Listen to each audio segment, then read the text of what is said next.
These are 6 things that I learned from my last breakup. Number 1, I did everything that I could, but that doesn't mean it was meant to work out. I showed up, I communicated, I gave grace. I tried to understand, I tried to be patient. I tried to meet him where he was at.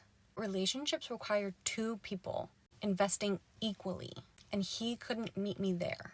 No amount of effort or reflection or holding space on my end could have made up for his lack of emotional presence. Number 2, silence and inconsistency were my answers. I don't need to overanalyze his words, or in this case, lack of them. His actions told me everything I needed to know.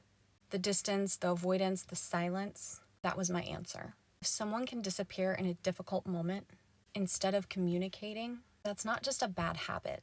That's a preview of how they handle relationships and conflict. Number 3, I wasn't asking for too much. I wasn't demanding constant attention. I wasn't being unreasonable. I was asking for basic connection, presence, and respect.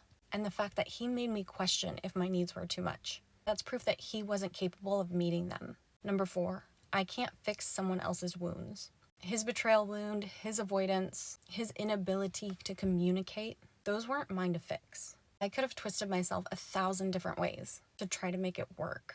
And he still wouldn't have been able to show up in the way that I needed him to. Because healing isn't something that I can do for someone.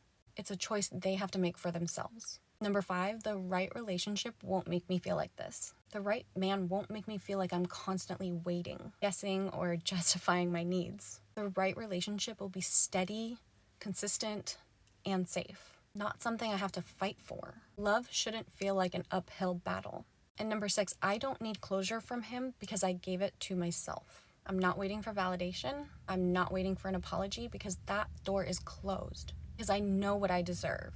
And I refuse to settle for anything less. So now what? I get to sit with all of this. I get to feel whatever comes up without judgment. I get to remind myself that this wasn't a loss, but it was a lesson. And when I'm ready, I'll move forward knowing that I am capable of deep love and connection. I just need to find someone who can meet me there.